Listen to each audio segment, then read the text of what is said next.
ఓం శ్రీ గణేశాయ నమః. ఓం శ్రీ మాత్రే నమః. ఎల్లప్పుడూ కష్టాలు పడుతున్నవారు, ఆర్థికంగా ఇబ్బందులు పడుతున్నవారు, ఏదైనా చేద్దామని అనుకున్నప్పుడు ఆటంకాలు ఏర్పడుతున్నవారు ఈ స్తోత్రాన్ని పఠించడం వల్ల కష్టాలు తొలగి సకల సంపదలు చేకూరుతాయి. మీకు శత్రుబాధ, రోగబాధ, గ్రహబాధలు వంటివి కూడా తొలగిపోతాయి. అనారోగ్యంగా ఉన్నవారు ఆరోగ్యవంతులవుతారు. ఈ స్తోత్రాన్ని భక్తితో, శ్రద్ధతో పఠించడం వల్ల జ్ఞానం, ఐశ్వర్యం, ఆరోగ్యం సిద్ధిస్తాయి. ముందుగా ఈ వీడియోకి ఒక లైక్ చేసి నా ఛానల్ని సబ్స్క్రైబ్ చేసుకోండి. నా ఛానల్ గ్రోత్కి సపోర్ట్ చేయండి. శ్రీ లక్ష్మీ గణపతి స్తోత్రం.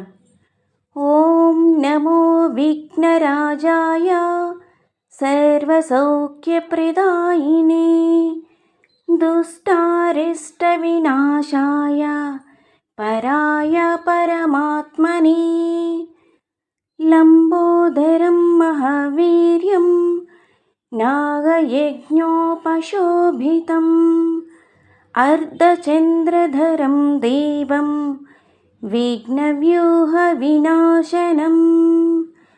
ఓం హ్రం హ్రీం హ్రూం హ్రైం హ్రౌం హ్రః హేరంబాయ నమో నమః.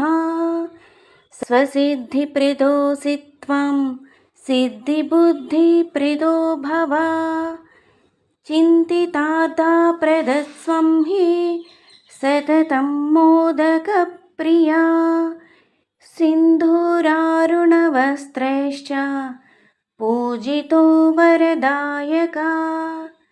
ఇదం గణపతి స్తోత్రం యః పఠేత్ భక్తిమాన్ నరః తస్య దేహం చ గేహం చ స్వయం లక్ష్మీర్న ముంచతి. ఇతి శ్రీ లక్ష్మీ గణపతి స్తోత్రం సంపూర్ణం. నా వీడియో కనుక మీకు నచ్చినట్లయితే లైక్ చేయండి, షేర్ చేయండి, సబ్స్క్రైబ్ చేయండి.